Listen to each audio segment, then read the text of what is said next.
Go You home, think old this man. flag defends Nobody itself. here wants your junk. It's because of The men like words my cut through the son. crisp autumn air at the Men main like entrance him. of Fort Harrison. William Bill Morgan stood motionless, his weathered hands clutching a carefully folded, triangular American flag against his chest. At 78, his once imposing frame had diminished, but his posture still carried the unmistakable bearing of a Marine. The bronze star with Combat 5 pinned to his simple brown jacket caught the morning light, then disappeared as a cloud passed overhead, much like the recognition he sought. Private First Class Jason 1, barely 22, stood at the gate with his chin lifted in practiced authority. His pristine uniform had never seen combat. His boots had never trudged through foreign soil. Beside him, Private Ryan Martinez shifted uncomfortably, his eyes darting between his fellow guard and the elderly man before them. "Sir, this is a restricted military facility," Jason continued, not bothering to hide his impatience. "You can't just walk up with some old flag and expect special treatment." A small crowd began to gather. Families arriving for base tours, office personnel on their way to work, a few enlisted men, pausing out of curiosity, their stares pressed into Bill's back like phantom fingers. "My name is William Morgan," Bill said, his voice steady despite the tremor in his hands. "I served with 1st Marine Division, 3rd Battalion. This flag, it needs to be where it belongs." Jason glanced at Ryan, a smirk passing between them. Ryan shrugged, then returned to his professional stance. "Look, sir," Jason said, reaching for his radio. "I don't know where you got that stuff, but this isn't the place for whatever you're trying to do." The radio crackled with static as Jason spoke into it. "Main gate to control. We have a situation here. Elderly civilian, possibly confused, requesting entry with personal items. Please advise on removal procedure." The response came almost immediately. "Control to main gate. Is the individual causing a disturbance?" "Negative, but he won't leave." Jason kept his eyes fixed on Bill. Bill felt his legs growing heavier, as if the earth itself were pulling him down. Around him, whispers circulated. A woman in a Navy spouse jacket leaned toward her husband. "Poor man, my father had dementia too. They get fixated on objects from their past." The October wind swept across the parade grounds beyond the gate, carrying the distant sound of a bugle practicing for tomorrow's Veterans Day ceremony. The irony wasn't lost on Bill. He would stand out here unwelcome while inside they prepared to honor men like him. Or perhaps not like him at all. Bill's fingers brushed against the metal on his jacket. Bronze Star with Combat Vi, November 12, 2004, Fallujah, Iraq. The day he had saved 15 men from his platoon and 6 from another unit during an ambush. The day Lieutenant James Sullivan had looked him in the eye and said, "Morgan, you just gave 21 families the chance to see their sons again." Bill slowly lifted his gaze, scanning the faces around him. Young soldiers with expressions ranging from annoyance to amusement. Visitors trying to avoid eye contact. Children pointing openly, unconstrained by adult politeness. In the reflection of the guardhouse window, he caught a glimpse of himself, a stooped figure in dated clothes holding objects everyone present viewed as relics without value. "Sir," Jason's voice sliced through Bill's thoughts, "I need you to leave now." Bill inhaled deeply, a technique he had used countless times when panic threatened during his early years back home. When the sounds of Baghdad traffic became Boston traffic. When fireworks became mortars. When a car backfiring sent him diving for cover in a suburban grocery store parking lot. "I just wanted to leave this in the right hands before I go," Bill murmured, his voice so low that only Jason standing closest could hear it. "I don't have much time left." The words hung in the air like a confession, a farewell, a silent testament from someone who knew his days were numbered and only wanted his most sacred memories to find a place of dignity. Jason frowned, something in the old man's tone making him hesitate. But Ryan nudged him with an elbow, and the moment of humanity vanished. Bill turned and walked away with slow, measured steps. Behind him, the voices resumed their normal cadence. The guards returned to their routine. The visitors continued toward the welcome center. Within minutes, it would be as if William Morgan had never been there at all. The walk home felt endless. Each step on the cracked sidewalk mirrored the fractures Bill felt spreading through whatever remained of his dignity. The flag still pressed against his chest seemed to grow heavier with each block. His modest home appeared on the horizon, a small single story with white siding that needed repainting and a roof that had seen better days. The American flag hanging from the porch flew at half-staff, not by presidential decree, but by Bill's personal choice since Sarah passed 4 years ago. In his heart, it would always be half-staff without her. Once inside, Bill gently placed the triangular flag on the kitchen table beside Sarah's photograph. For an absurd moment, he wished she were there to hold him, to tell him he had done the right thing by trying to honor his fallen brother, the only way he knew how. But Sarah was gone, and with her, the only person in the world who truly understood who William Morgan was. She had carried his nightmares through stormy nights, dried his silent tears on the anniversaries of fallen comrades, never pushed him to speak about the war, but always knew when the memories returned to haunt him. Rusty, his aging golden retriever, limped into the kitchen, his arthritic joints making his approach known before he arrived. Bill reached down to scratch behind the dog's ears. "Just you and me now, old boy," he whispered. "Just us old warriors left." The kitchen remained as Sarah had arranged it 15 years ago. The coffee maker sat ready for tomorrow morning. The mug, a Marine Corps emblem, fading after thousands of washings, waited beside it. The refrigerator held enough food for one person who increasingly forgot to eat regular meals. Bill lowered himself into his recliner and closed his eyes. Outside his window, the world continued spinning, indifferent to the quiet heartbreak of a 78-year-old veteran whose final mission had failed. Inside Fort Harrison, Captain Bradley finished a video conference with Pentagon officials about updated security protocols. Private Jason Wilson and Private Ryan Martinez had returned to their posts at the main gate, the morning incident already fading from memory as they processed visiting family members and contractors. But elsewhere on base, in a spacious office overlooking the parade grounds, Colonel James Sullivan completed his final review of tomorrow's Veterans Day ceremony plans. At 72, Sullivan carried the weight of 5 decades in uniform with practiced ease. His silver hair was cut to the same precise specifications as when he was a lieutenant. The oak desk before him held photographs spanning his career from a young officer in Iraq to his current position as base commander. A knock on his door interrupted his concentration. "Enter," Sullivan called, not looking up from his paperwork. Lieutenant Garcia, his aide, stepped inside. "Sir, the sound system check for tomorrow's ceremony is complete. The speech transcripts have been loaded into the teleprompter and tested." Sullivan nodded. "Good, and the Medal of Honor recipients have all confirmed their attendance." "Yes, sir, their transportation from the airport is arranged for 0800 tomorrow." "Excellent." Sullivan signed the final approval for the ceremony arrangements. "Anything else?" Lieutenant Garcia hesitated. "Just one thing, sir. The caterers need final confirmation on the reception menu." Sullivan waved dismissively. "Whatever they proposed is fine. This isn't my first Veterans Day ceremony, Lieutenant." "Yes, sir. Of course, sir." Garcia turned to leave but paused when Sullivan spoke again. "Actually, Lieutenant, there is one more thing I've been meaning to ask you." "Sir, when you were stationed at Camp Pendleton, did you ever hear anyone mention a Marine named William Morgan? Might have been with 1st Division around 2004. Garcia thought for a moment. "The name doesn't sound familiar, sir. Was he someone important?" Sullivan's expression remained neutral. "Just curious. Thank you, Lieutenant. That will be all." After Garcia departed, Sullivan turned to his computer and logged into the military personnel database. His fingers paused over the keyboard before typing Morgan William J. Several results appeared. Sullivan narrowed the search parameters, USMC Iraq 2004-2005. A single file appeared. Sullivan clicked to open it, scanning through the basic information. Enlisted in 1995, deployed to Kosovo in 1999, Iraq in 2003 and again in 2004. Honorable discharge in 2007. Current status, veteran non-active. Sullivan scrolled further looking for combat citations. When he found what he sought, his breath caught in his throat. Bronze Star with Combat V awarded for actions during Operation Phantom Fury, Fallujah, Iraq. November 12, 2004. Sullivan leaned back in his chair, memories flooding back with visceral intensity.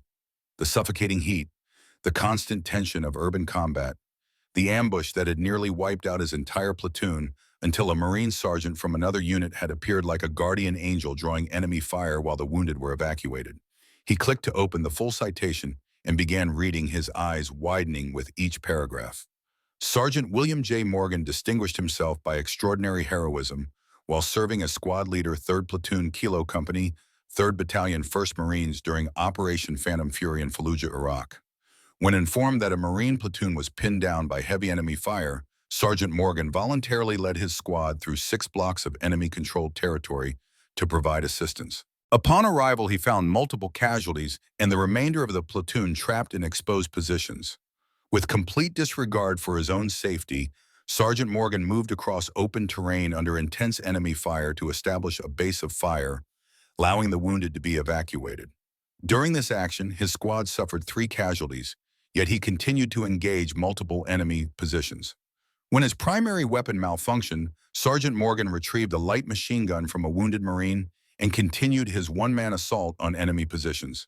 His actions directly resulted in the successful evacuation of 15 members of his platoon and 6 members of the pinned-down platoon. Sergeant Morgan's extraordinary courage, decisive actions, and complete dedication to duty reflected great credit upon himself and upheld the highest traditions of the Marine Corps and the United States Naval Service. Sullivan closed his file and stared out his window at the American flag waving in the autumn breeze. "My God," he whispered, "Crazy Bill Morgan." The nickname had emerged in the days following the battle. Sullivan had never seen anyone move with such calculated disregard for his own safety. Morgan hadn't been reckless, that would imply a lack of awareness. No, what made his actions so remarkable was the clear-eyed acceptance of potential death, combined with the determination to succeed regardless. Sullivan reached for his phone, dialing the security office. "This is Colonel Sullivan. I need to know if you had an incident at the main gate this morning involving an elderly veteran." He listened to the response, his jaw tightening. "I see. And did this man identify himself?" Another pause. "William Morgan. Are you absolutely certain that was the name?" Final confirmation. "Thank you. That will be all." Sullivan hung up the phone and sat motionless for several seconds. Then he opened his desk drawer and removed his personal cell phone, scrolling through his contacts until he found the number he sought. He pressed dial and waited. "David? It's Dad. I need a favor and it's urgent. I need you to find someone's address for me." Bill awakened from an unplanned nap, disoriented. The afternoon sun cast long shadows across his living room floor. Rusty lay beside the recliner, his gentle snoring providing the only sound in the quiet house.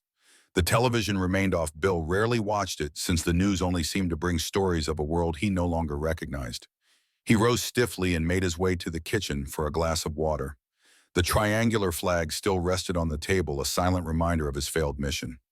Beside it, the letter from Dr. Patterson lay where he had placed it 3 days ago, the official diagnosis outlined in clinical language that somehow made it more devastating: stage 4 pancreatic cancer, metastasized to the liver, estimated 3-6 months.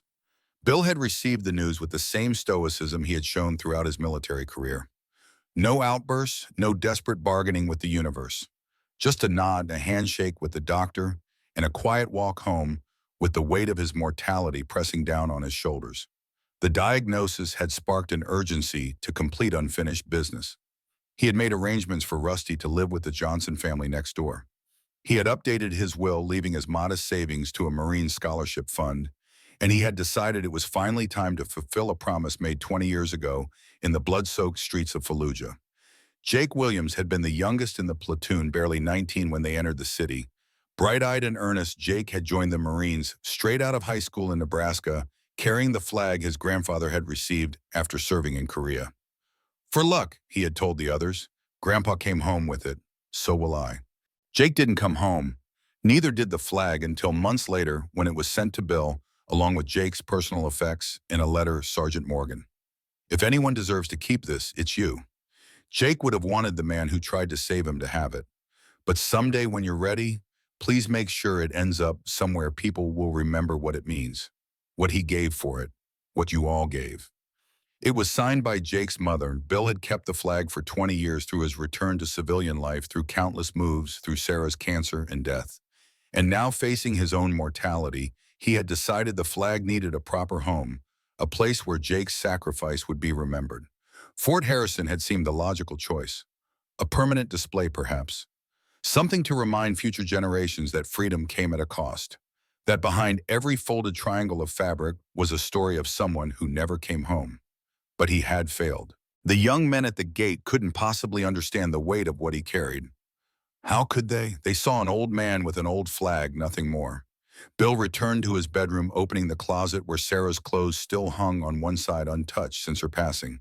From the back, he retrieved a wooden box with brass hinges. Sitting on the edge of the bed, he opened it carefully. Inside, nestled in velvet lining, lay his service medals, discharge papers, and a small, leather-bound journal he had kept during his deployments. Beneath these, wrapped in acid-free tissue, was a photograph of his platoon taken 2 days before they entered Fallujah. 24 faces stared back at the camera, some smiling, some serious, all alive. Bill knew without counting that only 19 would return home. He traced his finger over Jake's face in the front row. The boy, and he had been just a boy, was grinning broadly, his arm thrown around the shoulders of David Sullivan, the lieutenant's son, who had followed his father into the Marines and into Fallujah. David had survived thanks largely to Bill's actions that day. Jake hadn't. Bill closed the box and returned it to the closet. Tomorrow was another day. Perhaps he would try again, speak to someone higher in the chain of command. Or perhaps he would find another solution. A museum, maybe. Somewhere the flag would be treated with the reverence it deserved. He was making his evening cup of tea when the sound of vehicles approaching caught his attention. Military vehicles, from the distinctive rumble of the engines. Bill moved to the front window, peering out with curiosity. A black SUV with government plates pulled up in front of his house, followed by a Humvee. 4 uniformed Marines emerged from the vehicles, and leading them a silver-haired officer whose bearing triggered an immediate recognition in Bill's mind, despite the decades that had passed. The doorbell rang. Bill straightened his posture, instinctively brushed a hand over his shirt to smooth any wrinkles, and moved to answer. Standing on his porch was Colonel James Sullivan in full-dress uniform, accompanied by a young lieutenant and the 2 guards from the main gate that morning, Private Wilson and Private Martinez. All stood at attention. Bill stared, momentarily speechless. The face had aged, the hair had grayed, the uniform now carried the eagle insignia of a full colonel rather than the single bar of a lieutenant. But it was unmistakably the man Bill had last seen in the chaotic aftermath of the Fallujah ambush.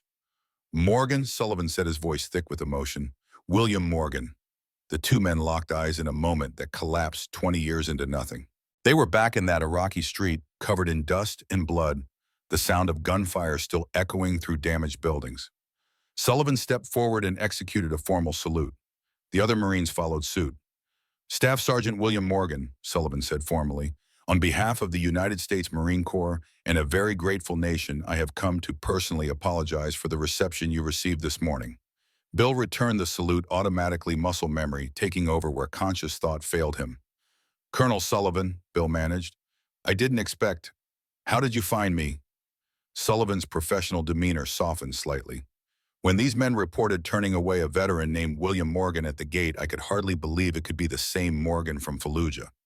But something told me to check, and here you are." Bill nodded slowly. "Here I am." His eyes drifted to the 2 young guards, both now standing rigidly at attention, their faces masks of military discipline tinged with unmistakable shame. "At ease," Sullivan told them, then turned back to Bill. "May we come in? I believe we have much to discuss." Jason Wilson had never felt so small in his entire life. Standing in the modest living room of the man he had dismissed that morning, he struggled to reconcile the elderly figure before him with the war hero Colonel Sullivan had described during their drive over. Sergeant Morgan single-handedly engaged multiple enemy positions, Sullivan had told them in the vehicle. He moved through open ground under constant fire to retrieve wounded Marines. When his rifle jammed, he picked up a fallen M249 and continued advancing. 21 men came home because of what he did that day. Now, watching Morgan move slowly around the kitchen preparing coffee for his unexpected guests, Jason saw only an old man with arthritis and a slight limp. How could this be the Marine who had charged into enemy fire with a machine gun? Ryan Martinez stood beside him, equally uncomfortable, but perhaps more perceptive. Ryan noticed the photographs on the wall, Morgan in his dress blues, 20 years younger, but with the same determined eyes. Morgan with his arm around a petite woman with a warm smile, presumably his late wife. And Morgan with his platoon desert camouflage dusty from the Iraqi landscape. Sullivan sat on the couch, declining coffee with a polite wave. "I don't suppose you remember me, Morgan. It was a chaotic day." Bill returned with his own mug, settling into his recliner. "I remember. Lieutenant Sullivan. You were pinned down in that apartment complex on the east side. 6 wounded, no way to evacuate. Sullivan's eyebrows rose in surprise. Your memory's better than mine. I mainly remember thinking we were all going to die until your squad showed up. Bill shrugged modestly. We were in the neighborhood. A ghost of a smile crossed Sullivan's face. 3 blocks away, fighting your own battle, if I recall correctly. We heard the radio call. Bill's eyes grew distant, seeing not the living room, but the smoke-filled streets of Fallujah. No one else was close enough to respond. Sullivan turned to the 2 young Marines standing awkwardly by the door. Private Wilson, Private Martinez. This is what being a Marine actually means. Not standing guard at a gate, not polishing brass for inspection. It means hearing that call and moving toward the danger when everyone else is running away. Both men nodded, their expressions solemn. Bill took a sip of his coffee. You didn't come all this way just to reminisce about old battles, Colonel. No, Sullivan agreed. I came because of the flag, the one you brought to the gate this morning. Bill's eyes flicked toward the kitchen.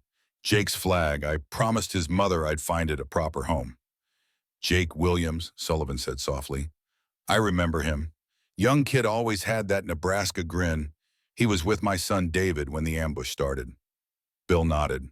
He didn't make it. Took a round trying to drag your son to cover. David survived thanks to Jake buying him those few seconds. Sullivan closed his eyes, briefly absorbing the information. I didn't know. David never told me the details. Just that it was betting that you saved them. Not all of them, Bill said, the weight of 20 years evident in his voice. A heavy silence filled the room, broken only when Rusty padded in from the bedroom and settled at Bill's feet with a contented sigh. Jason, unable to contain himself any longer, stepped forward. Sir, I want to apologize for how I treated you this morning. I had no idea who you were or what that flag meant. Bill studied the young Marine for a moment. You did what you thought was your job, son. No apology needed. But, sir, the flag isn't about me, Bill interrupted gently. It's about Jake and all the others who didn't come home. That's what I was trying to explain this morning. Ryan moved forward to stand beside Jason. Sir, if you'd be willing to give us another chance, we'd be honored to help ensure the flag finds its proper place. Sullivan rose from the couch. That's precisely why we're here, Morgan. Tomorrow is Veterans Day. We have a ceremony planned at the base with several Medal of Honor recipients attending. He paused. I'd like you to be our guest of honor, and I'd like to personally accept Jake's flag for permanent display in our headquarters building. Bill stared at Sullivan, clearly caught off guard by the invitation. I'm not looking for recognition, Colonel. I just want to keep my promise to Jake's mother. I understand. This isn't about recognizing you, although God knows you deserve it. This is about honoring Jake and all the others, about making sure new Marines like Wilson and Martinez here understand what came before them. Sullivan's voice grew softer. Please, Bill, let us do this right. Bill looked around the room at Sullivan, at the 2 young Marines standing tall despite their earlier mistake, at the photographs of his own past service at Rusty lying loyally at his feet. Finally, he nodded once decisively. For Jake, he said simply. For Jake, Sullivan echoed, extending his hand. As they shook hands, Bill felt something he hadn't experienced in years, a sense of mission, of purpose, beyond merely existing from one day to the next. Tomorrow he would return to Fort Harrison, not as an unwelcome visitor, but as a respected veteran. He would complete his promise to Jake's mother. And perhaps, in some small way, he would help bridge the gap between his generation of warriors and these young men who had yet to face the true test of combat. Outside Bill's window, the last light of day painted the autumn sky in shades of orange and purple. The American flag on his porch, still at half-staff for Sarah, caught the fading sunlight. Tomorrow, Bill decided he would raise it to full staff again. It seemed fitting somehow. Sullivan checked his watch. We should let you rest. The ceremony begins at 1,000 hours. We'll send a car for you at 800. He paused. Will you bring the flag? Bill nodded. And something else. Something I think Jake would want included. As the Marines prepared to depart, Jason lingered behind momentarily. Sergeant Morgan, he said quietly. My grandfather served in Desert Storm. He never talked much about it, but he had a flag like yours that he kept in a special case. He hesitated. I think I understand a little better now why it meant so much to him. Bill placed a weathered hand on the young Marine's shoulder. When you see him next, ask him about it. Not about the battles. Most of us don't want to revisit those. Ask him about the men he served with. That's the part worth remembering. Jason nodded, his eyes reflecting a new awareness. I will, sir. Thank you. After the Marines departed, Bill returned to his bedroom. From the wooden box in his closet, he removed a small velvet pouch. Inside was his bronze star with Combat V untouched. Since the day he had received it, tomorrow it would accompany Jake's flag to its final home. Bill slept soundly that night without the nightmares that often plagued him. In their place was a dream of Jake Williams, forever young, smiling, that Nebraska grin giving him a thumbs up from across a sun-drenched parade ground. Morgan! Bill awoke with a start, the phantom scream from his dream still echoing in his ears. For a moment, he was disoriented, caught between the burning streets of Fallujah and the cool darkness of his bedroom. His heart hammered against his ribs, and his t-shirt clung to his skin, damp with cold sweat. A glance at the bedside clock showed 4:37 a.m., early but not unusually so for Bill. 2 decades of military service had permanently altered his relationship with sleep. Even now, approaching 80, his body refused to surrender to the luxury of sleeping past dawn. Rusty stirred at the foot of the bed, lifting his graying muzzle in concern. Bill reached out to scratch the old dog's ears. Just the usual, boy, he murmured. Nothing new. But it wasn't entirely true. Last night's dream had been different. Instead of the familiar nightmare of the ambush of Jake bleeding out while Bill tried desperately to stem the flow, he had dreamed of Sullivan. Of the colonel standing in dress blues before a sea of white headstones. Of Jake's flag raised high against a cloudless sky. Of young faces in uniform watching with newfound understanding. Bill rose and made his way to the bathroom, his joints protesting each step. The mirror revealed a face etched with time, deep lines around eyes that had seen too much silver hair where brown had once been skin, weathered by desert sun and northern winters. He barely recognized himself sometimes. The diagnosis lingered at the edges of his consciousness, a shadow he couldn't escape. 3 to 6 months. Perhaps less, the doctor had said, given how long he had ignored the symptoms. The pain in his abdomen was manageable for now, dulled by the prescription bottles lined up precisely on the bathroom shelf. But each day brought a subtle increase, a reminder that the clock was ticking. Today, however, pain would take a back seat. He had a mission to complete. Across town in the officers' quarters at Fort Harrison, Colonel James Sullivan was also awake before dawn. He sat at his desk in the small home office he had maintained through 15 different duty stations, the walls covered with photographs chronicling his rise through the ranks. His dress uniform hung pressed and ready on the closet door, medals and ribbons arranged in perfect order. A framed photograph sat before him, his son David in Marine dress blues, now a major serving at Camp Pendleton. David had followed his father's footsteps into the Corps, had survived Fallujah when so many others hadn't, had built a distinguished career of his own, because of William Morgan. Sullivan picked up his phone and dialed despite the early hour. David had always been an early riser too. Dad. David's voice came through clear, despite the 3,000 miles between Virginia and California. Everything okay? It's not even 5 there. Everything's fine, Sullivan assured him. Just wanted to touch base before today's ceremony. Right, Veterans Day?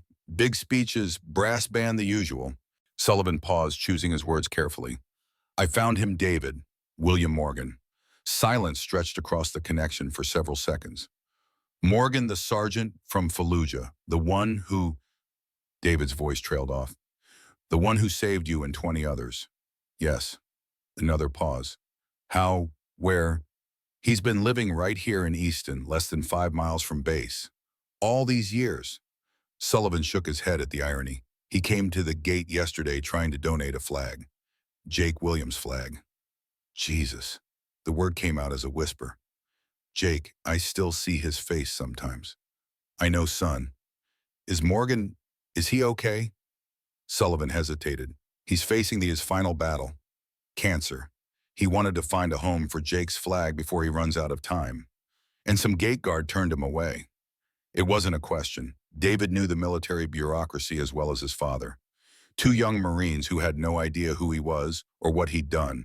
I've corrected that misunderstanding. Good. David fell silent again then. Dad, I wish I could be there to thank him in person. I know. I'll tell him you send your regards. More than regards. Tell him, David's voice caught. Tell him I've tried to live a life worthy of what they gave that day. Jake, the others who didn't make it, and what Morgan risked to get the rest of us out. I will, son. I promise. After ending the call, Sullivan opened his laptop and reviewed the changes he had made to the ceremony program last night. Morgan's name had been added to the list of honored guests and a special presentation had been scheduled following the main address. Sullivan had also made another call to General Armstrong at Marine Corps headquarters. The general had listened intently to the story of Sergeant Morgan Jake Williams' flag and the plans for today's ceremony.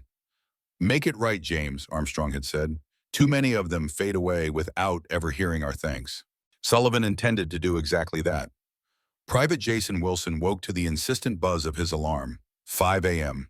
Early even by military standards, but today was no ordinary day. He had volunteered for a special duty, one that might begin to make amends for his colossal mistake. His roommate in the barracks, Ryan Martinez, was already up and adjusting his tie in the small mirror above their shared dresser. Nervous, Ryan asked, catching Jason's reflection. Jason sat up, running a hand through his short hair. A little. You? Ryan nodded. Colonel Sullivan pretty much tore us a new one, and deserved. Yeah. Jason swung his legs over the side of the bed. I keep thinking about what Morgan said about his friend Jake, the flag, and about Morgan charging into enemy fire with a machine gun to save Sullivan's son. Ryan shook his head. Meanwhile, we've been acting like standing gate duty makes us hot shit. Jason stood and reached for his dress uniform. My grandfather would have kicked my ass if he'd seen how I treated Morgan. He was a Desert Storm vet. Never talked about it much, but he always said to respect the old-timers because you never know what they carried. My dad served too, Ryan said quietly. Infantry Iraq 2006 to 2008. He came back different, my mom says. I was too young to remember how he was before. He adjusted his collar. He doesn't come to my graduations or ceremonies. Says the sound of Sousa marches gives him panic attacks. Jason paused one arm in his uniform jacket. I didn't know that. Ryan shrugged. Not something I advertise. Point is, I should have known better too. They finished dressing in silence, each lost in his own thoughts. When they were ready, dress blues, immaculate shoes gleaming, they headed for the motor pool where a staff sergeant waited with the Humvee they would drive to Morgan's house. Looking sharp, Marines, the staff sergeant said, inspecting them briefly. Colonel Sullivan's orders were very specific. You two are to show Sergeant Morgan every courtesy and respect. Is that clear? Yes, Staff Sergeant, they replied in unison. Good, because if I hear otherwise, you'll both be scrubbing latrines with your toothbrushes until retirement. He tossed Jason the keys. Now move out. You're expected at Sergeant Morgan's residence at 0800 sharp. Bill finished his second cup of coffee as the morning news played quietly on the small television in the kitchen. The anchor was discussing the Veterans Day celebrations planned across the country. Different war, different time, Bill thought, but the same cost, the same sacrifices, the same struggle to return to a world that could never understand what happened over there. He turned off the TV and moved to the bedroom to dress. Sarah had always laid out his clothes on special occasions, a habit from their early marriage that had continued until her final days. Now he selected each item himself with deliberate care, his best slacks pressed the night before, a light blue button-down shirt that Sarah had always said brought out his eyes, the navy blazer he had worn to their 45th anniversary dinner, the last one before her diagnosis. The bronze star with Combat V was the final touch pinned to the blazer's lapel with precision. Bill studied himself in the full-length mirror on the closet door. Not quite military inspection, ready but dignified. Appropriate for the occasion. From the closet shelf, he retrieved the wooden box and carefully removed Jake's flag. The triangle of fabric was still crisp despite its age, the stars bright against the deep blue field.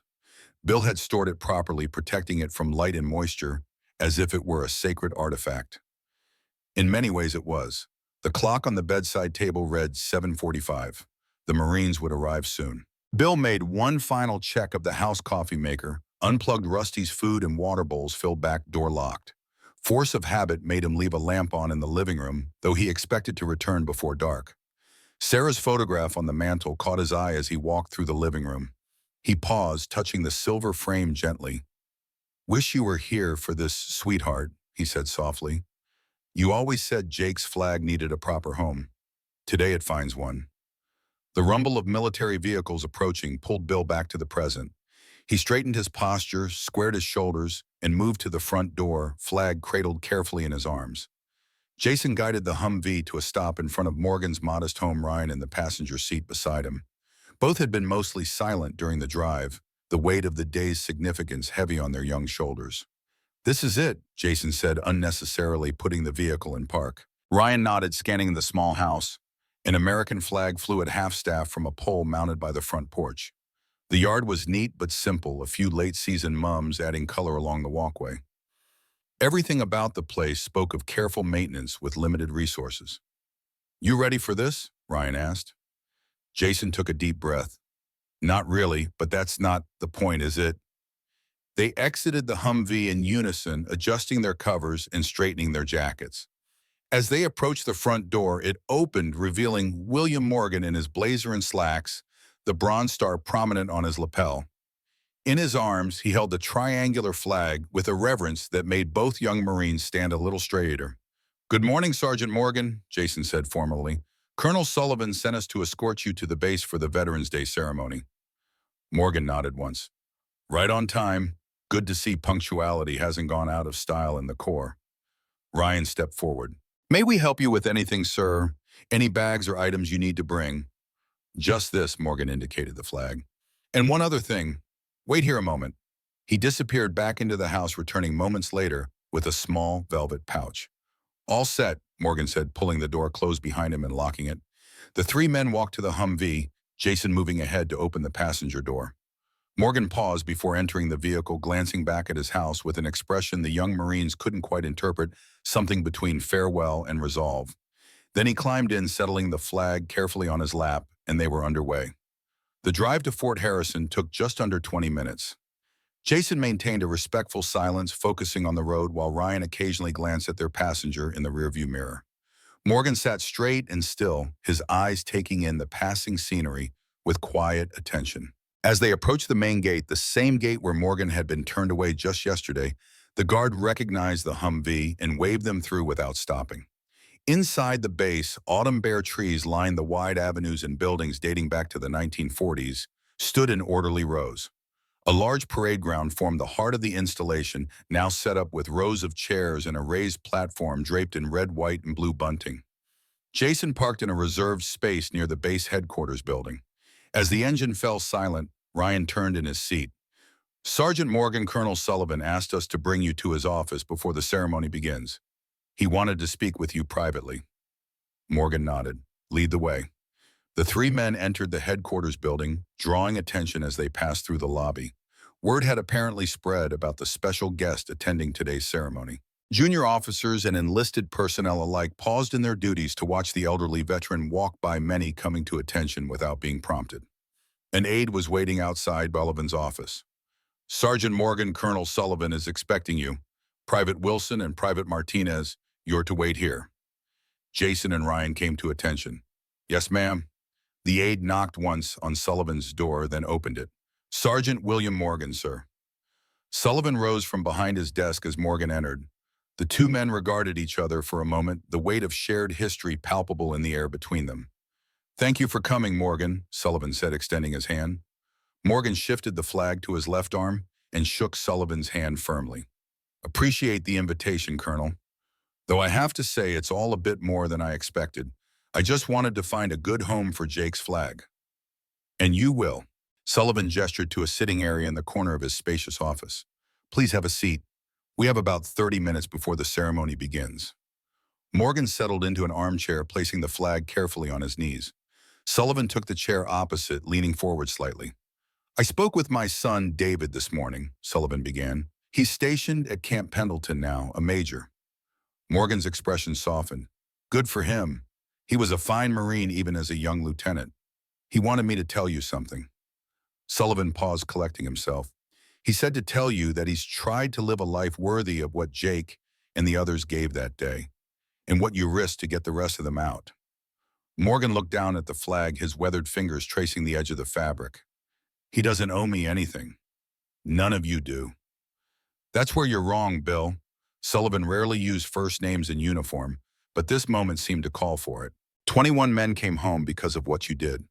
Those 21 men went on to live full lives, to have families, to contribute to the world. My son among them. Morgan remained silent, his expression unreadable. Sullivan continued, David told me once that he remembers every detail of that day. The heat, the dust, the sound of the RPG that hit the building next to them. And he remembers you appearing like some avenging angel laying down covering fire while the corpsmen evacuated the wounded. A ghost of a smile crossed Morgan's face. Avenging angel? Hardly. I was just doing my job. We both know it was more than that. Sullivan reached for a folder on the coffee table between them. I pulled your service record yesterday. Distinguished service in Kosovo, 2 tours in Iraq, Bronze Star with Combat 5, Navy Commendation Medal, Combat Action Ribbon, an exemplary career. Just a Marine colonel like thousands of others. Sullivan closed the folder. What happened when you left the Corps? Morgan shrugged slightly. Came back stateside, worked as an auto mechanic in Boston for a while, met Sarah, got married, moved around a bit before settling here. Nothing special. And the flag, Jake's flag, Morgan's fingers continued their gentle path along the flag's edge. His mother sent it to me after the funeral. Said Jake would want me to have it, but I always knew it wasn't mine to keep forever. Just to guard for a while. Sullivan nodded, understanding. And now I'm running out of time. Morgan stated it simply without self-pity. Got the diagnosis 3 weeks ago. Pancreatic cancer, spread to the liver. Sullivan's expression darkened. I'm sorry, Bill. Don't be. I've had a good run. Longer than Jake. Longer than a lot of the men I served with. Morgan straightened in his chair. But I need to know Jake's flag will be properly honored, that people will understand what it means. They will, Sullivan promised. After today, everyone on this base will know Jake Williams' name. And yours. Morgan shook his head. This isn't about me. No, but it should be. Sullivan checked his watch. We should head to the parade ground. The ceremony will begin soon. He hesitated. There's something else I wanted to tell you. I've arranged for a display case in the headquarters lobby. Jake's flag will have a place of honor with a plaque explaining its significance. That's all I wanted, Morgan said softly. Thank you. As they rose to leave, Sullivan noticed the small velvet pouch Morgan had set on the table. What's that? Morgan picked it up, hesitating before opening the drawstring. Inside was his Bronze Star medal. Thought it should stay with Jake's flag. They're part of the same story. Sullivan stared at the medal, then at Morgan, understanding dawning in his eyes. Yes, they are. Jason and Ryan stood at attention as Morgan and Sullivan emerged from the office. Both colonels and privates had joined them in the hallway, word having spread rapidly about the special visitor. Wilson Martinez, Sullivan addressed them. You will escort Sergeant Morgan to the parade ground and ensure he is seated in the reserve section front row. Is that clear? Yes, sir, they responded in unison. Morgan followed the young Marines through the building and outside. The November morning was crisp but clear, the sun bright in a cloudless sky. The parade ground, usually empty except during ceremonies or drills, was now filled with hundreds of chairs arranged in neat rows. A stage had been erected at one end, decorated with patriotic bunting and flanked by flags. A Marine Corps band was setting up to one side. Base personnel and visitors were already finding their seats. Many were in uniform, active duty, Marines representatives from other branches, and veterans in varying states of formality, from dress uniforms to simple blazers with service caps. Families with children, local dignitaries, and community members rounded out the gathering. Jason and Ryan led Morgan to the front row, where a chair had been labeled with his name. Beside it were seats reserved for Medal of Honor recipients and distinguished visitors. Sergeant Morgan, Ryan said, we'll be standing just behind you throughout the ceremony. If you need anything at all, please let us know. Morgan nodded, settling into his seat with the flag still cradled in his arms. Around him, other veterans were being escorted to their places, many glancing curiously at the elderly Marine holding the carefully folded triangle of fabric. A staff sergeant approached, leaning down to speak quietly. Sergeant Morgan, Colonel Sullivan asked me to inform you that you'll be called to the stage during the ceremony. He'll explain everything when the time comes. Morgan's eyebrows rose slightly, but he nodded again. Understood. The band began playing patriotic selections as the remaining seats filled. At precisely 10 IAM, the base commander, a brigadier general whose name Morgan didn't catch, took the stage to welcome everyone to the Veterans Day ceremony. The proceedings followed the traditional format, an invocation by the base chaplain, the national anthem, remarks from the general about the significance of Veterans Day. Morgan listened respectfully, his mind occasionally drifting to other ceremonies, other parades, other times when the nation had paused to honor its service members. Then Sullivan was at the podium, his silver hair catching the sunlight, his voice carrying clearly across the parade ground. "Ladies and gentlemen, distinguished guests, fellow Marines," Sullivan began. "Veterans Day is a time to honor all who have served our nation in uniform. But today I want to tell you a story about one Marine in particular, a Marine whose actions exemplify the highest traditions of our Corps, but whose name you likely don't know." Morgan felt a sudden tightness in his chest that had nothing to do with his illness. Sullivan was looking directly at him now. In November 2004, during Operation Phantom Fury in Fallujah, Iraq, a Marine platoon was pinned down by enemy fire. 3 men were dead, 6 wounded, and the rest trapped in exposed positions with ammunition running low. "I know because I was there leading that platoon." A murmur ran through the audience. "We had called for help, but the fighting was intense throughout the city. No one expected a response. But one came."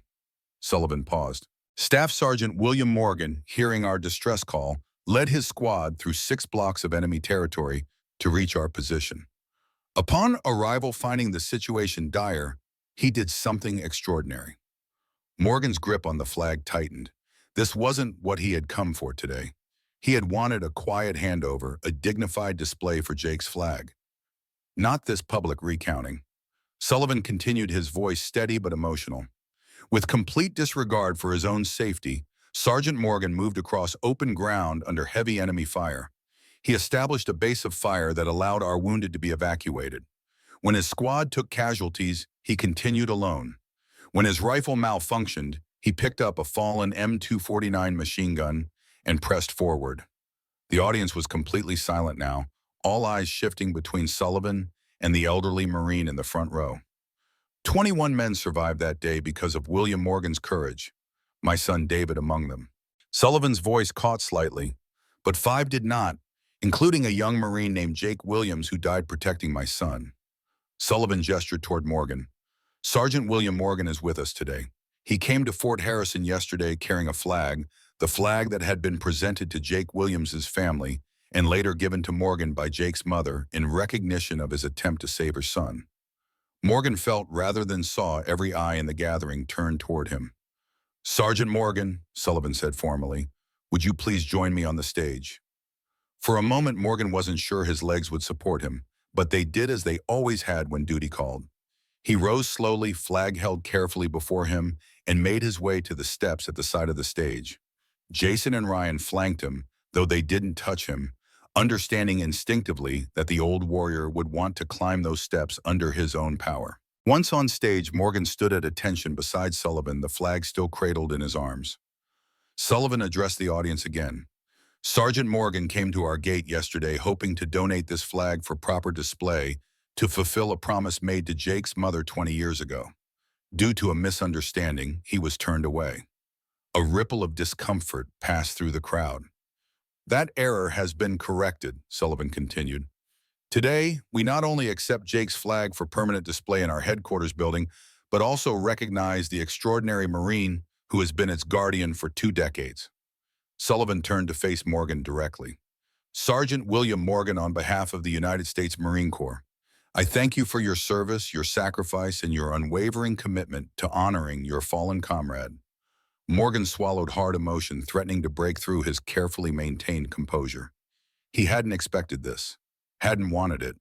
But standing here now, he felt something long buried beginning to stir, a sense of being truly seen, of his service and Jake's sacrifice being acknowledged. Sullivan extended his hands. "May I accept Jake's flag on behalf of the Corps?" Morgan looked down at the triangle of fabric that had been his charge for so long. With careful movements, he placed it in Sullivan's waiting hands. "Thank you, sir," Morgan said, his voice low but steady. "Please ensure it's displayed with the respect it deserves." "You have my word," Sullivan promised, holding the flag with the same reverence Morgan had shown. What happened next caught Morgan completely by surprise. Sullivan handed the flag to an aide, then turned back to Morgan. Attention to orders, Sullivan called out, his voice shifting to the formal cadence of a military ceremony. The entire assembly seemed to come to attention as one. The President of the United States, acting upon the recommendation of the Commandant of the Marine Corps, has placed special trust and confidence in the man of patriotism, integrity, and abilities of Staff Sergeant William J. Morgan, United States Marine Corps, retired. Morgan's eyes widened. This wasn't part of the plan. This wasn't why he had come. Sullivan continued. In recognition of his extraordinary heroism while serving as squad leader 3rd Platoon Kilo Company 3rd Battalion 1st Marines during Operation Phantom Fury in Fallujah, Iraq, Staff Sergeant Morgan is hereby advanced to the rank of Gunnery Sergeant on the retired list, effective immediately. A Marine officer stepped forward holding a small box. Sullivan opened it, revealing the insignia of a Gunnery Sergeant.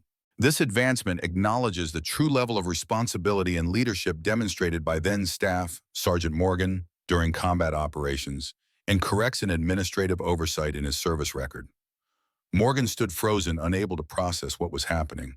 Promotion on the retired list was rare, reserved for those whose actions had been deemed worthy of special recognition, but who, for various reasons, had not received it while on active duty. Gunnery Sergeant Morgan, Sullivan said, pinning the new rank insignia to Morgan's blazer beside the Bronze Star. The Corps does not forget its heroes, even if it sometimes takes us too long to properly honor them. The parade ground erupted in applause, Marines and civilians alike rising to their feet.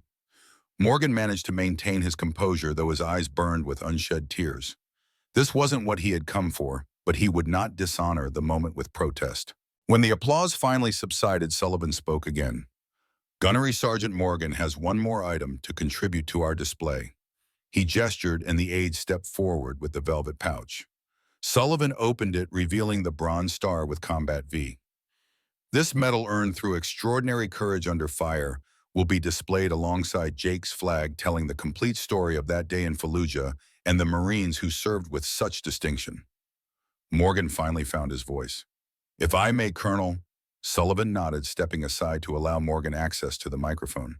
Morgan surveyed the audience, hundreds of faces looking back at him with respect and admiration. It was so far from what he had experienced yesterday at the gate, from what he had expected from this day. "I'm not much for speeches," Morgan began, his voice gaining strength as he continued. "But there's something that needs saying. This isn't about me. It never was." He gestured toward Jake's flag, now held reverently by the aide. "That flag represents Jake Williams, a 19-year-old from Nebraska who had his whole life ahead of him. It represents every Marine who didn't come home, every family that received a folded triangle instead of a living, breathing son or daughter." Morgan paused, scanning the crowd. "I see a lot of young faces out there, Marines who haven't yet faced combat, who haven't yet learned what it means to put everything on the line for the Marine beside you." His eyes found Jason and Ryan standing at attention near the front. "When that day comes, and for many of you it will remember this, no one does it for the medals. No one does it for the recognition. You do it because the Marine next to you would do the same for you, because that's what being a Marine means." Morgan looked down at the new rank insignia on his blazer, then back at the audience. "I accept this honor on behalf of Jake Williams and every Marine who didn't come home to receive the recognition they deserved. Their sacrifice was greater than mine." He stepped back from the microphone, coming to attention and rendering a salute that would have made his drill instructor proud even all these decades later. The ceremony concluded with the Marine Corps hymn played by the band as Sullivan escorted Morgan back to his seat. The remainder of the event passed in something of a blur for Morgan. More speeches, a wreath laying, the traditional rifle salute. As the crowd began to disperse following the closing benediction, Morgan found himself surrounded by Marines of all ranks, many waiting patiently for a chance to shake his hand or simply offer a respectful nod. Veterans from other conflicts approached as well, the unspoken brotherhood of those who had faced combat, creating an instant connection across generations. Jason and Ryan remained nearby, ensuring no one overwhelmed the elderly Marine, but allowing the spontaneous reception to continue. Sullivan stood a few paces away, watching with evident satisfaction as Morgan received the recognition he had deserved for so long. A Marine staff photographer captured the moment when 3 generations of Marines stood together, Morgan, a veteran in his 70s, and Jason representing the newest generation of the Corps. The photograph would later hang in the headquarters building beside the display case containing Jake's flag and Morgan's Bronze Star. As the impromptu gathering finally began to thin, Sullivan approached Morgan again. "There's one more person who wants to meet you, Bill. Someone who's come a long way." Morgan, exhausted but fulfilled in a way he hadn't expected, looked up questioningly. Sullivan gestured toward a tall Marine officer standing a few yards away, waiting respectfully. The man wore the gold oak leaves of a major on his uniform. "David," Morgan's voice was barely audible. Major David Sullivan stepped forward, coming to attention and rendering a perfect salute. "Gunnery Sergeant Morgan, it's an honor to finally thank you in person." Morgan returned the salute automatically, then found himself enveloped in a heartfelt embrace as David abandoned military protocol. "I took an emergency leave," David explained as he stepped back. "When Dad called, I knew I had to be here. To see you, to thank you." Morgan shook his head momentarily, unable to speak. Finally, he managed, "You shouldn't have gone to the trouble. You have duties, responsibilities." David smiled, a flash of his father visible in the expression. "Nothing more important than this, Gunny. Nothing more important than finally meeting the man who gave me the chance to have a life, a career, a family." He reached into his pocket and withdrew a photograph, offering it to Morgan. It showed David with a woman and two teenage children, all smiling against the backdrop of the California coast. "My wife Elizabeth, our kids Jake and Sarah." Morgan's head snapped up at the names, his eyes questioning. David nodded. "Jake for Jake Williams. Sarah." He hesitated. "Dad mentioned that was your wife's name. I hope you don't mind. It seemed fitting." Morgan stared at the photograph, then at the man before him, the young lieutenant from Fallujah, now grown into middle age, a Marine officer with a family of his own, a life that might never have happened without that day in Fallujah, without Jake's sacrifice, without Morgan's decision to answer that distress call. "I don't mind at all," Morgan said, finally, his voice rough with emotion. "I think Sarah would have been honored, and I know Jake would be proud." The three men stood together on the emptying parade ground, the aging colonel, his officer's son, and the newly promoted gunnery sergeant whose courage had connected their lives forever. Behind them, the headquarters building stood solid and permanent, soon to house a display that would ensure Jake Williams and William Morgan would be remembered long after they were gone. As they turned to walk toward the building, Morgan felt a weight lifting, not just the physical burden of Jake's flag now in the proper hands at last, but something deeper. A weight he had carried for 20 years without fully recognizing it. The weight of a promise kept in silence, of valor unacknowledged, of sacrifice remembered only in private moments. The autumn sun cast their shadows long across the parade ground. Ahead of them, the future. Behind a past, finally at peace. The display case in the Fort Harrison headquarters lobby was crafted from polished oak and museum-grade glass, designed to preserve its contents for decades to come. Inside, Jake Williams' flag formed a perfect triangle at the center, flanked by William Morgan's Bronze Star with Combat 5. A brass plaque beneath them told the story in simple, powerful terms. In honor of Lance Corporal Jake Williams, USMC, 1985-2004, who gave his life protecting his fellow Marines during Operation Phantom Fury, Fallujah, Iraq, and Gunnery Sergeant William J. Morgan, USMC retired, who saved 21 Marines that day at a great personal risk. Semper Fidelis, always faithful. Morgan stood before the display, his reflection faint in the protective glass. The afternoon reception following the Veterans Day ceremony had finally concluded, allowing him a quiet moment alone with Jake's flag in its new home. His weathered fingers touched the glass briefly, a final farewell to a responsibility carried for 20 years. "It looks right," came a voice from behind him. Morgan turned to find Jason Wilson standing a respectful distance away, his dress uniform still immaculate despite the long day. "It does," Morgan agreed, turning back to the display. "Jake would approve." Jason moved to stand beside the older Marine, both men silent for a moment as they regarded the memorial. "Gunny," Jason said, finally using Morgan's new rank, "I wanted to say something more about yesterday, about how I treated you at the gate." Morgan shook his head. "We've been through all that, son. No need to keep revisiting it." "Maybe not for you," Jason persisted, "but for me, I need you to understand something. My grandfather was a Marine, served in Desert Storm. Growing up, he was my hero." He paused, gathering his thoughts. "After the ceremony today, I called him. First time in months, to be honest. Morgan turned his attention from the display to the young Marine, noting the emotion just beneath the professional surface. I told him about you, Jason continued, about what happened at the gate, about your story. And, Morgan prompted when Jason fell silent. He wasn't surprised. Said the same thing almost happened to him once. Said there's always been a disconnect between the generations, especially in the Corps. The ones who've seen combat and the ones who haven't yet. Morgan nodded slowly. It was true enough.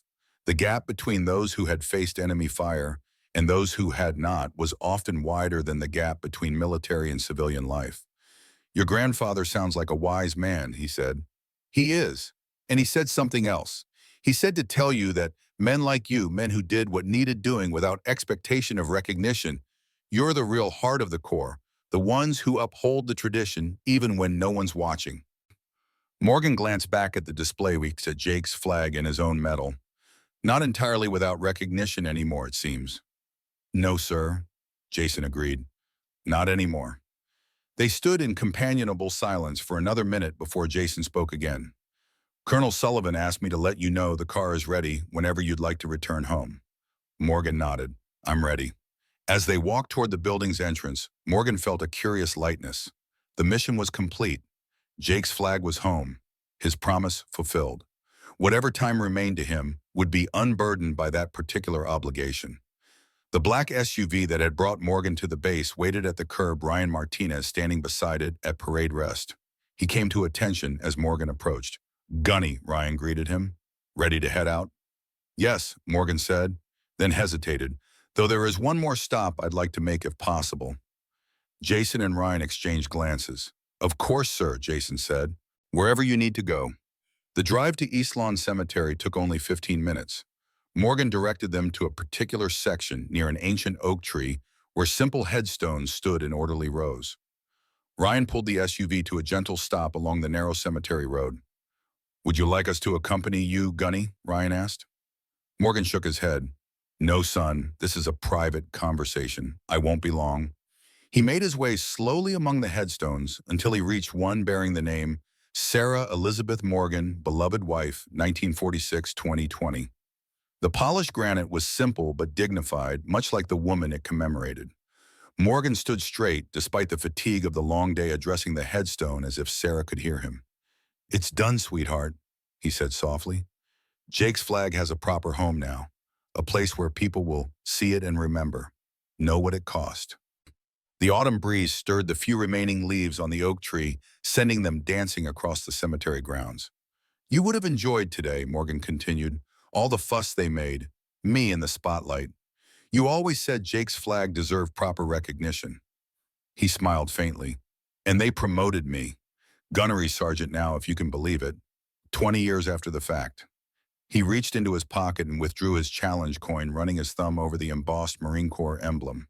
I think I'm ready now, Sarah. Ready for whatever comes next. The mission's complete. Morgan placed the challenge coin atop Sarah's headstone, a Marine's tribute to the woman who had shared his life for 47 years. I'll see you soon, he promised quietly. Not too soon, I hope. Still have a few things to take care of, but when the time comes, save a spot for me. With a final touch to the cool granite, Morgan turned and made his way back to the waiting SUV. Jason and Ryan stood beside it, maintaining a respectful distance while keeping a watchful eye on the elderly Marine. They had removed their covers, holding them against their chests in silent acknowledgement of the sacred ground. Morgan appreciated the gesture, a small but significant indication that these young men were beginning to understand what truly mattered. The following weeks brought unexpected changes to Morgan's quiet life. Colonel Sullivan had arranged for a military medical team to review his case, resulting in access to an experimental treatment program at Walter Reed National Military Medical Center. Morgan had initially resisted, no sense wasting resources on an old Marine when there are younger ones who need it more. But Sullivan had been insistent. You're not just any old Marine, Sullivan had said, and this isn't charity. The doctors are genuinely interested in your case. Something about your overall health despite the advanced cancer. They think they might learn something that could help others. Put that way, Morgan couldn't refuse. If his situation could somehow benefit other Marines, other service members, then he had a duty to cooperate. The treatments were grueling, but Morgan approached them with the same determination he had once applied to combat operations one day at a time, one objective at a time. The doctors were cautiously optimistic, using terms like notable response and better than expected outcomes. Morgan took their clinical optimism with a grain of salt. He had made his peace with the diagnosis. Additional time would be welcome but not essential. What mattered was how that time was used. Between treatments, Morgan found himself with an unexpected new mission. Word of his story had spread throughout the base, then to other installations, and finally to Marine Corps headquarters itself. The commandant had personally called, expressing both regret for Morgan's experience at the gate and appreciation for his lifetime of service. "Your story highlights something we need to address Corps-wide," the commandant had said, "the disconnection between our combat veterans and our newer Marines. Would you be willing to help us bridge that gap?" And so on the days when his strength permitted, Morgan found himself speaking to groups of young Marines about his experiences, not dwelling on combat details or war stories, but on the bigger picture, what it meant to serve, to sacrifice, to uphold the Corps' values when no one was watching. Jason and Ryan had become his unofficial aides during these sessions, ensuring he had water, a chair when needed, and transportation to and from the base. Their own perspectives had evolved dramatically since that first encounter at the gate, and they often contributed their insights to the discussions. "I used to think being a Marine was about the uniform, the discipline, the technical skills," Jason admitted to one group. "Meeting Gunny Morgan showed me it's about something much deeper, a commitment that doesn't end with active service." Ryan added his own perspective. "My father served in Iraq too, came back different.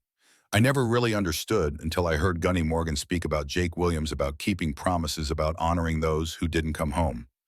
Now I'm starting to get what my father carries." Morgan took pride in these moments, seeing the gradual awakening in young Marines who had yet to face combat.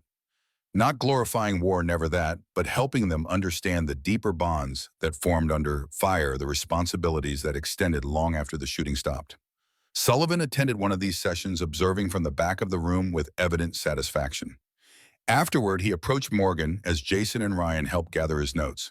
"You've started something important here, Bill," Sullivan said. "Something that could have lasting impact." Morgan shrugged. "Just trying to help these young Marines understand what they're really part of.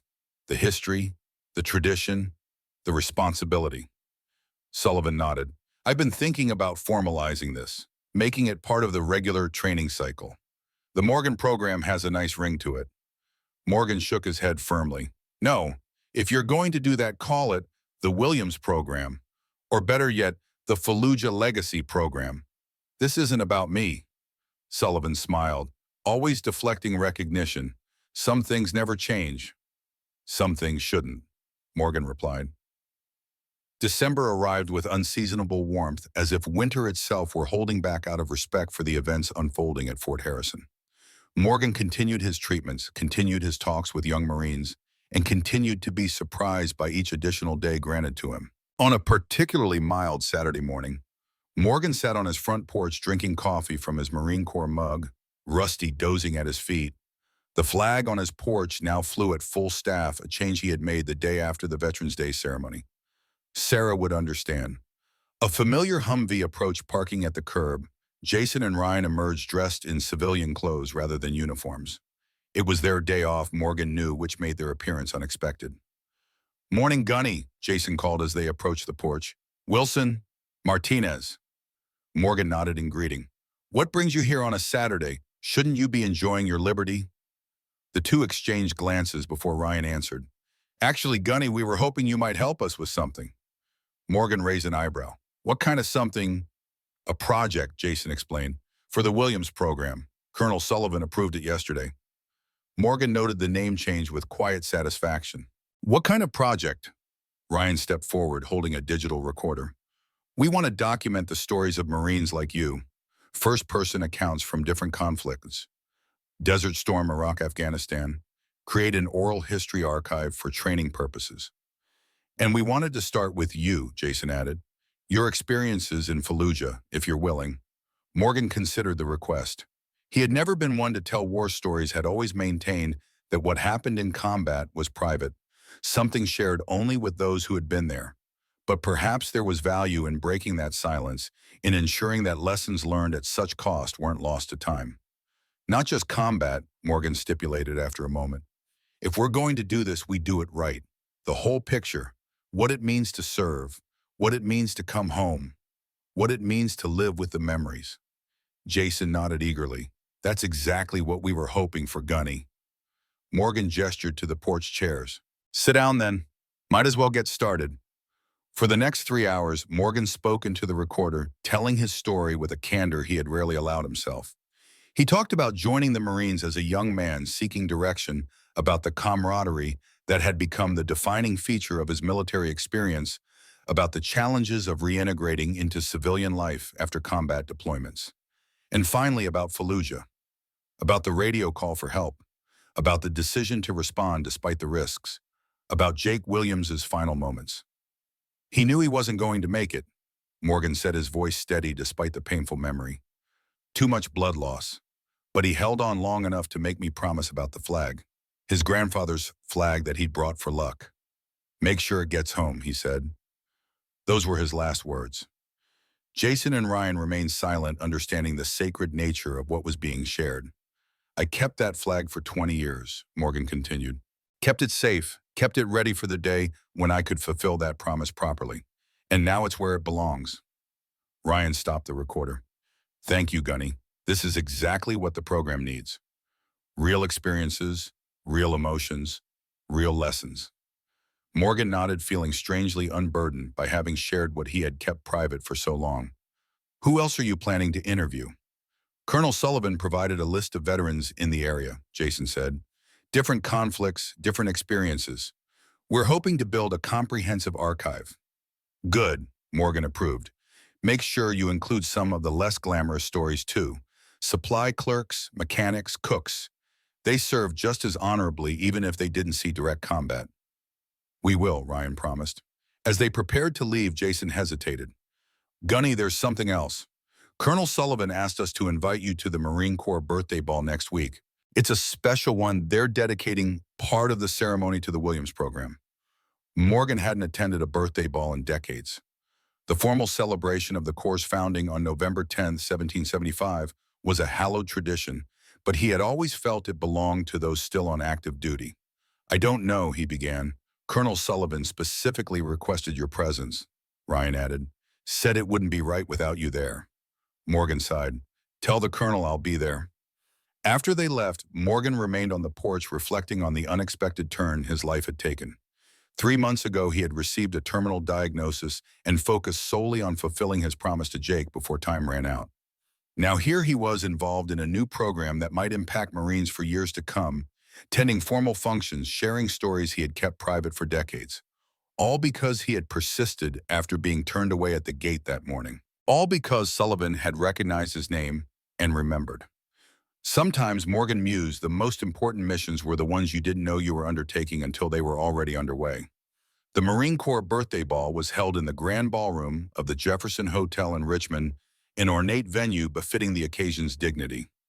Morgan arrived in a taxi, having declined Sullivan's offer of military transportation. He wore his best suit with his Bronze Star and newly acquired Gunnery Sergeant insignia properly displayed. A young corporal greeted him at the entrance. Gunnery Sergeant Morgan, Colonel Sullivan asked me to escort you to your table, sir. Morgan followed the corporal through the crowded ballroom, nodding acknowledgement to the many Marines who recognized him. His brief moment in the spotlight at the Veterans Day ceremony had apparently made him something of a celebrity within the base community. Sullivan was waiting at a table near the front of the room, along with David Sullivan and several other officers. Jason and Ryan stood nearby in their dress blues, apparently assigned to a ceremonial detail for the evening. Bill Sullivan greeted him warmly. Glad you could make it. You remember my son David, of course, and this is General Armstrong from Marine Corps headquarters. Morgan shook hands with each man, noting the general's appraising look. Gunnery Sergeant Morgan, Armstrong said, I've heard a great deal about you recently. Your story has made quite an impression at headquarters. Morgan nodded politely. Thank you, sir. The Williams program is generating significant interest. Armstrong continued. We're considering implementing it Corps-wide, a valuable addition to our training protocols. The young men deserve to hear from those who went before, Morgan said simply. Good and bad, truth, not just recruiting poster stories. Armstrong smiled. Exactly the perspective we need. Sullivan mentioned you've been quite candid in your sessions with the newer Marines. No point in anything else, sir. The conversation was interrupted as the Master of Ceremonies called the formal proceedings to order. The traditional elements of a Marine Corps birthday ball followed the entrance of the colors, the Commandant's birthday message, the ceremonial cutting of the cake with a Mameluke sword. When the formal portion concluded and dinner was served, Sullivan leaned toward Morgan. There's one more item on the program tonight. Something we added specially. Morgan raised an eyebrow questioningly, but Sullivan merely smiled and returned to his meal. After dinner, the Master of Ceremonies returned to the podium. Ladies and gentlemen, we have a special presentation this evening. As many of you know, Fort Harrison has recently established the Williams Program, an initiative to connect our newer Marines with the experiences and wisdom of those who have served in combat.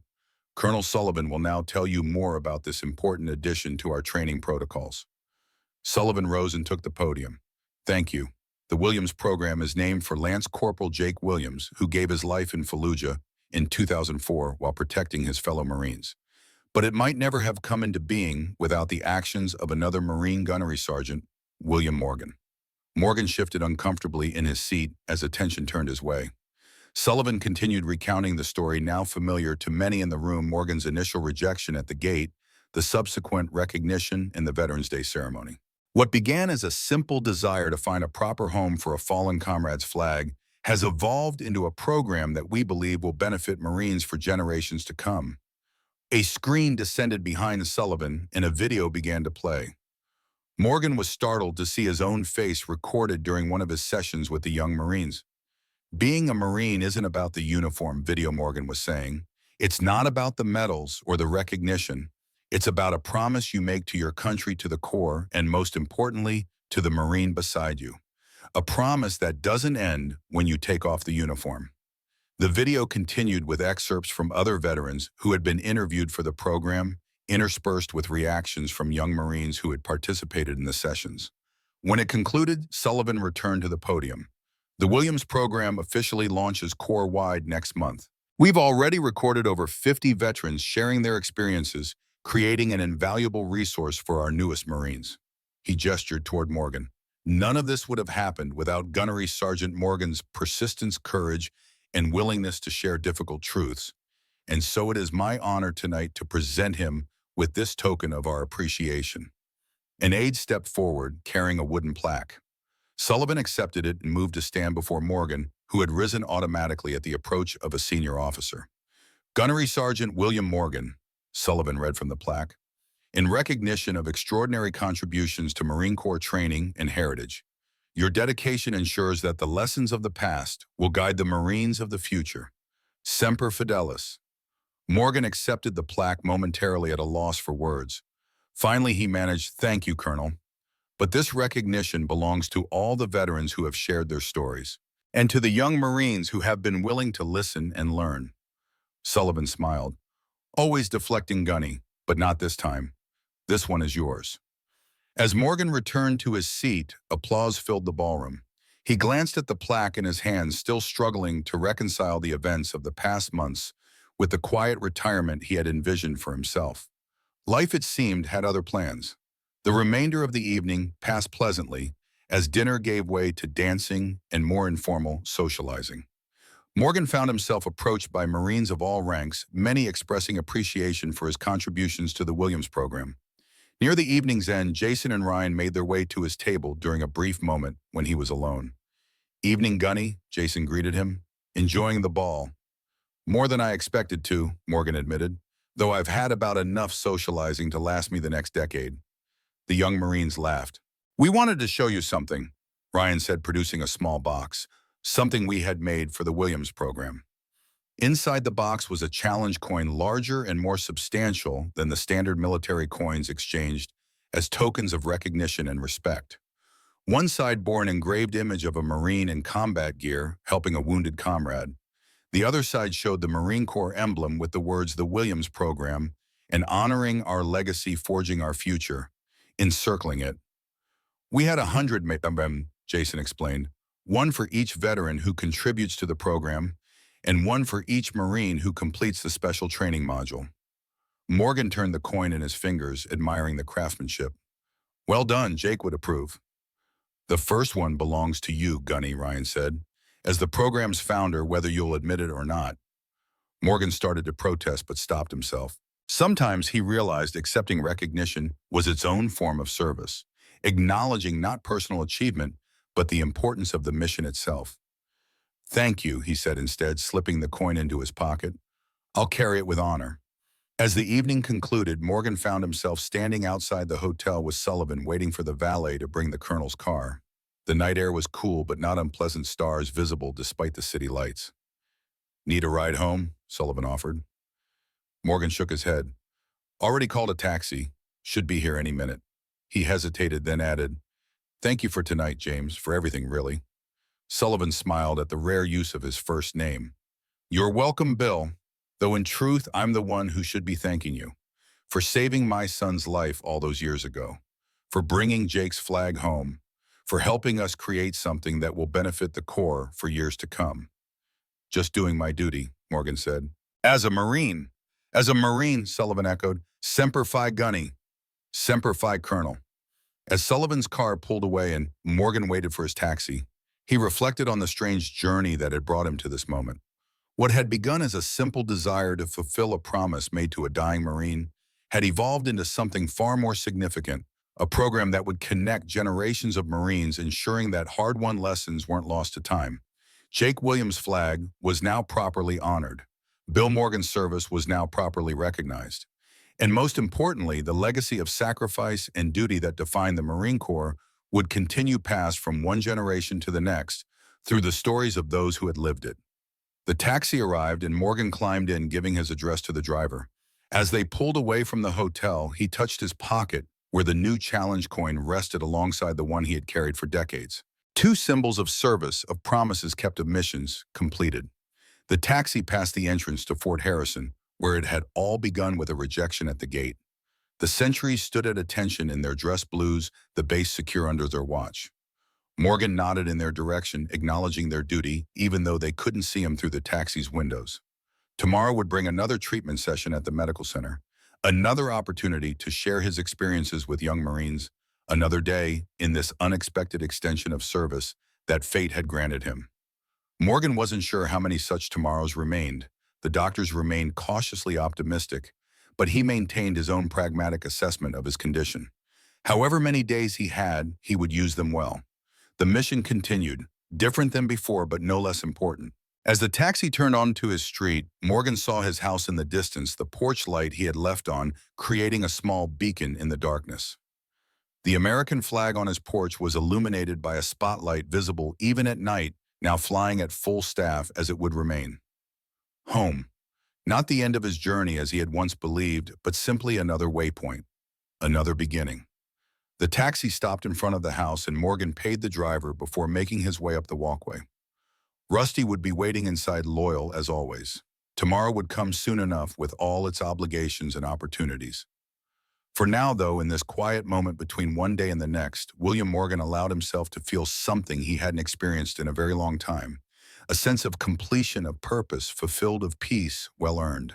The flag had found its home, and so at last had he.